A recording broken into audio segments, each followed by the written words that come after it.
2024 లేదా 25లో డిగ్రీ లేదా బీటెక్ చదివారా? సాఫ్ట్‌వేర్ జాబ్ కోసం ఎదురు చూస్తున్నారా? అయితే కోడ్ జ్ఞాన్ 100 డేస్ కోర్సులో చేరండి. జాబ్ సాధించండి. Hello sir. హలో అండి. సాయిరామ్ గారు, జనరల్గా మనకి టెక్నికల్ రౌండ్, సాఫ్ట్ స్కిల్స్ పీక్లో ఉంటాయి కొంతమంది స్టూడెంట్స్ది. అవును. And it comes to HR, ఆ రౌండ్ వచ్చేటప్పటికి చెయ్యకూడనటువంటి మిస్టేక్స్ ఏంటి?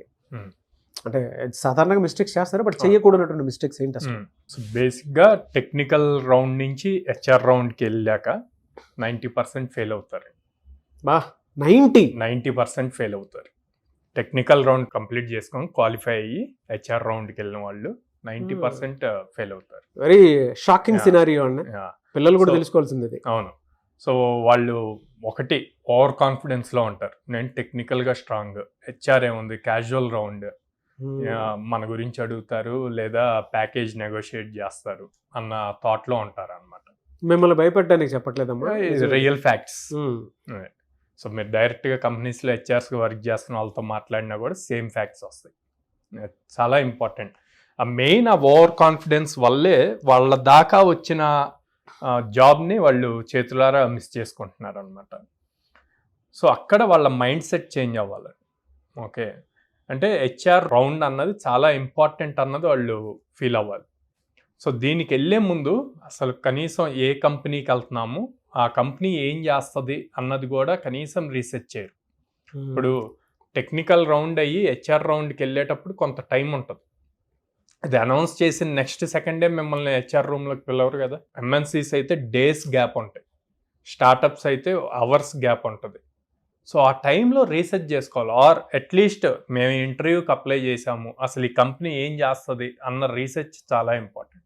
ఆ మినిమం రీసెర్చ్ కూడా చేయరు అనమాట. చేయకుండా హెచ్ఆర్ దగ్గరికి వెళ్ళినప్పుడు వాళ్ళు అడిగేదానికి వాళ్ళు ఆబ్వియస్లీ బేసిక్ క్వశ్చన్ ఏమి అడుగుతారంటే, నిన్ను హైర్ చేయటం వల్ల మా కంపెనీకి బెనిఫిట్ ఏంది అని అడుగుతారు. కంపెనీకి బెనిఫిట్ ఏమొస్తుంది అని చెప్పాలి అంటే ముందు అసలు కంపెనీలో ఏం జరుగుతుందో తెలియాలి కదా, ఏ టైప్ ఆఫ్ ప్రాజెక్ట్స్ చేస్తున్నారో తెలియాలి కదా. సో ఆ ప్రాజెక్ట్స్లో నాకు ఈ స్కిల్ ఉంది, ఈ స్కిల్ నేను ఇంప్లిమెంట్ చేయటం వల్ల ప్రాజెక్ట్ ఇంకో లెవెల్కి వెళ్తుంది అన్న చెప్పగలగాలి, కాన్ఫిడెంట్గా చెప్పగలగాలి. అది మిస్ అవుతారు. ఎందుకు మిస్ అవుతారంటే రీసెర్చ్ చేయకపోవటం వల్ల ఆ పాయింట్ బాగా మిస్ అవుతారు. నెక్స్ట్ పాయింట్ వచ్చేసరికి కంఫర్ట్ జోన్లో ఉంటారు. ఇంకేముంది, టెక్నికల్ రౌండ్ అయిపోయింది, మనకి జాబ్ వచ్చేసినట్టే అని చెప్పి ఉంటారు. ఆ సీరియస్నెస్ లేకపోవటం వల్ల లోపలికి వెళ్ళినప్పుడు చాలా క్యాజువల్గా ఉంటారనమాట. సో ఆ పాయింట్లో హెచ్ఆర్ అన్ని క్యాజువల్ క్వశ్చన్సే అడుగుతారు, కానీ అడిగినప్పుడు వీళ్ళు యాటిట్యూడ్, బిహేవియర్ ఇవన్నీ కూడా చెక్ చేస్తారు ఆ క్యాజువల్ క్వశ్చన్స్లో నుంచి. అసలు తిన్ని తీసుకెళ్ళి ఒక మెయిన్ టీంలో పెడితే ఆ టీమ్ రోల్ చేయగలుగుతాడా, టీంతో అందరితో పాటు కలిసి వర్క్ చేసే క్యాపబిలిటీస్ తినికి ఉన్నాయా, స్కిల్స్ ఉన్నాయా లేవా అన్నది అక్కడ చెక్ చేసుకుంటారు. అది ఇంటర్వ్యూ చేసేవాడికి తెలుస్తుంది, కానీ తినికి తెలీదు స్టూడెంట్కి అంతలాగా అబ్జర్వ్ చేస్తున్నారు అని. సో ఇట్లాంటి ఫ్యాక్టర్స్ అన్నీ కూడా కీ రోల్ ప్లే చేస్తాయి. సో అవి తెలియక చాలా పాయింట్స్ మిస్ చేసుకుంటారనమాట. సెకండ్ వచ్చేసి అవేర్నెస్ లేకపోవటం. ఓకే, ఎంతసేపుకి టెక్నికల్, ఓకే నేను ప్రోగ్రామింగ్లో ఎంత స్ట్రాంగ్, సో నేను ఈ హ్యాకర్ ర్యాంక్లో ఈ లెవెల్ వరకు కంప్లీట్ చేశాను, వీటి మీదే ఉంటుంది. కొంచెం మినిమం స్కిల్స్, సాఫ్ట్ స్కిల్స్లో నేర్పిస్తారు.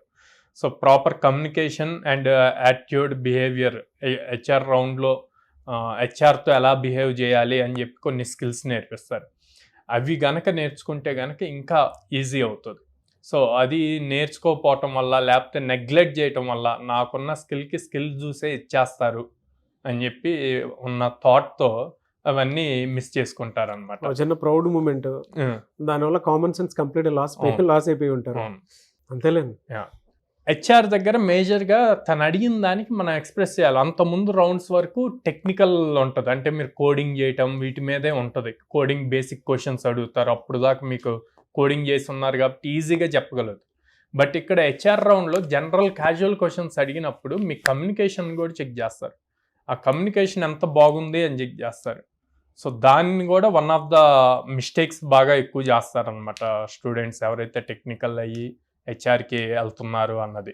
చాలామంది స్టూడెంట్స్ ఏం చేస్తారంటే అండి, ఎప్పుడైతే వాళ్ళకు ఒక రౌండ్ అయిపోయి ఇంకో రౌండ్కి వెయిట్ చేస్తూ ఉంటారు కదా, ఈలోపు యాంగ్జైటీ ఆగదు వాళ్ళకి. అరే అసలు నా రిజల్ట్ ఏమైంది, నేను నెక్స్ట్ రౌండ్కి ప్రమోట్ అయ్యానా లేదా అని చెప్పి వీళ్ళకి ఫస్ట్ ఇంటర్వ్యూ కాల్ లెటర్ మెయిల్కి వస్తుంది కదా, ఆ మెయిల్కి వచ్చినప్పుడు హెచ్ఆర్ డీటెయిల్స్ ఉంటాయి. ఈ కాసేపు ఆగలేకుండా లేకపోతే ఆ రిజల్ట్స్ వచ్చేలోపే ఈ హెచ్ఆర్కి ఫోన్ చేసేస్తారు, మేము ఫస్ట్ రౌండ్ కంప్లీట్ అయింది, మా రిజల్ట్ కోసం వెయిటింగ్, రిజల్ట్ చెప్పండి అని. అది చాలా రాంగ్. చాలామంది స్టూడెంట్స్ ఈవెన్ కోడ్నాన్లో కూడా తెలియక చేసే మిస్టేక్స్ అనమాట. అలా చేసి జాబ్స్ని పోగొట్టుకోండి. వాళ్ళు ఇంకా నెక్స్ట్ టైం అలౌ చేయరు.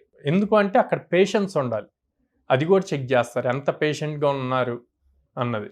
అది లేకపోతేనే కదా అలా డైరెక్ట్ కాల్స్ చేసి అట్లా అడిగేది. సో అది one of the blunder mistake అనమాట. సో కరెక్ట్ చేసుకోవాలి అట్లాంటిది. నెక్స్ట్ హెచ్ఆర్ రౌండ్లో రెజ్యూమ్ మళ్ళీ చెక్ చేసి క్వశ్చన్స్ అడుగుతారు. ఆ క్వశ్చన్స్ అడిగేటప్పుడు అందులో ఉన్న స్కిల్స్ రిలేటెడ్ క్వశ్చన్ అడుగుతారు. మన వాళ్ళు కొంత ఆన్సర్ చెప్పాక వీళ్ళు ఏదైతే ఆన్సర్ చెప్పారో ఆ ఆన్సర్లో నుంచి మళ్ళీ ఇంకో క్వశ్చన్ అడుగుతారు. ఇంకో క్వశ్చన్ అడిగినప్పుడు ఎక్కువ మంది చేసే మిస్టేక్ ఏంటంటే వాళ్ళకి తెలియకపోయినా కూడా తెలుసు అన్నట్టు రాంగ్ ఆన్సర్స్ ఇస్తూ ఉంటారు. సో అది one of the major impact create చేస్తుంది, మీ రిజెక్షన్కి కారణం అవుతుంది అనమాట. సో ఇట్లాంటి పాయింట్స్ అన్నీ కూడా వీళ్ళు కరెక్ట్ చేసుకుంటే ఈజీగా హెచ్ఆర్ దాంట్లో పాస్ అవుతారు, జాబ్ని తెచ్చుకుంటారు. ఇదైతే అంటే ఫైనల్ది మాత్రం నేను కూడా ఒకటి యాడ్ చేస్తాను సార్.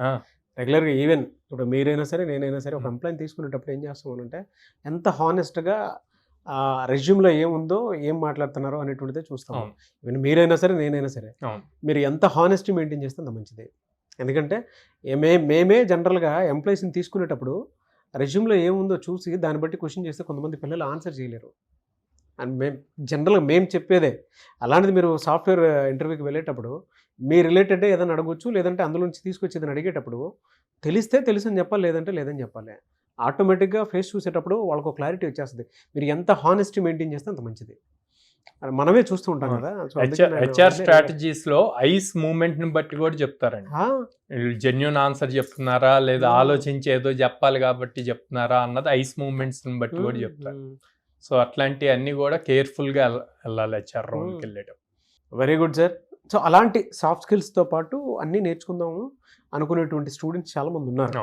బట్ నేర్చుకున్న తర్వాత వాళ్ళు కూడా కోరుకుంటారు మాకు జాబ్ వస్తుందా లేదా అనేటువంటి దాని మీద కూడా ఒక సందిగ్ధం ఉంటుంది. వాళ్ళకి మీరు ఎన్ని అవకాశాలు కల్పిస్తారు, మీ దగ్గర ఎన్ని కంపెనీస్ ఉన్నాయి, మిమ్మల్ని ఎలా అప్రోచ్ అవ్వాలి? 2024 పాస్డ్ అవుట్స్, 2025 పాస్డ్ అవుట్స్కి లైక్ ఇయర్లో మినిమం 100 డ్రైవ్ ఆపర్చునిటీస్ ఇస్తామండి. 100 డ్రైవ్ ఆపర్చునిటీస్. సో ఆపర్చునిటీస్తో పాటు యాజ్ వెల్ మనం టెక్నికల్ స్కిల్స్ అన్ని గ్రో చేస్తాము. At the same time soft skills and communication skills కూడా నేర్పిస్తాము. సో ఇవన్నీ కలిపి వాళ్ళు ఈజీగా జాబ్ క్రాక్ చేయగలుగుతారు అనమాట. 2024 పాస్డ్ అవుట్స్, 25 పాస్డ్ అవుట్స్కి 800 కంపెనీస్తో అసోసియేట్ అయ్యారు. ఇది 100 days ప్రోగ్రామ్ అండి. ఈఎంఐ ఆప్షన్ ఉందండి, అంటే బిలో పావర్టీ లైన్ ఉందండి. ఈఎంఐ ఆప్షన్ ఉంది. లైక్ వాళ్ళు 6 months or 8 months ఇలా చూజ్ చేసుకోవచ్చు. సో అది అంటే మీ చేతిలోనే అవకాశాలు ఉన్నాయి, మీరు బయటకి ఎక్కడికి వెళ్ళాల్సిన అవసరం లేదు. సౌత్ ఇండియాలోనే నెంబర్ 1 ప్లేస్లో ఉండేటువంటి కోడ్జ్ఞాన్ ఇవాళ మన తెలుగు రాష్ట్రాల్లో ఉంటామని మన అదృష్టం అనుకోవాలి. బయట మీరు కాలేజెస్ నుంచి బయటకు వచ్చిన తర్వాత ఫ్రెషర్స్, అది ఐటీ అయినా నాన్ ఐటీ బ్యాక్గ్రౌండ్లో ఉండేటువంటి వాళ్ళైనా సరే డెఫినెట్గా ఈ అవకాశాన్ని మీ చేతిలో పెట్టుకోండి. ఎందుకంటే ఎవ్రీడే కాంపిటీషన్ పెరుగుతూ వస్తూ ఉంది. ఎవ్రీడే అంటే ఎవ్రీ 6 monthsకి ఇప్పుడు మనం జనరల్గా చూస్తూ ఉంటాం, ఎవ్రీ 4 monthsకి సీజన్ ఏ విధంగా అయితే మారిపోతూ ఉంటుందో అలాగే స్టూడెంట్స్ వాళ్ళ behaviour, company pattern, AI technology patterns చాలా మారిపోతూ వస్తూ ఉన్నాయి. మీ దగ్గర అప్స్కిల్ అవ్వలేదు అనుకోండి, ఈవెన్ కూర్చున్న నేనైనా సరే కొన్నిసార్లు అప్స్కిల్ అవ్వలేదు అని అంటే తీసి పక్కన పెట్టేస్తారు. ఇది అంతే. సో మీ కాంపిటీషను అంటే మీకు మీరే కాంపిటీషను, మీకు ఒక రైట్ ప్లాట్ఫామ్ కనుక డెఫినెట్గా చూస్ చేసుకోలేదు అని అంటే చాలా ఘోరంగా దెబ్బతినేటువంటి అవకాశం ఉంటుంది. కాబట్టి వెంటనే స్క్రీన్ మీద మీకు నచ్చితే ఒకసారి విజిట్ చేయండి, పోనీ కోడ్జ్ఞాన్ విజిట్ చేయండి, తెలుస్తుంది ఏ విధంగా ఉంది అనేది. ఆ విధంగా మీరు అప్రోచ్ అవ్వచ్చు. అండ్ ఈ వీడియో లైక్ చేయండి, షేర్ మాత్రం తప్పకుండా చేయండి. ఇలాంటి మరిన్ని వీడియోస్ కోసం మా ఛానల్ ఫాలో అవ్వండి. Thank you.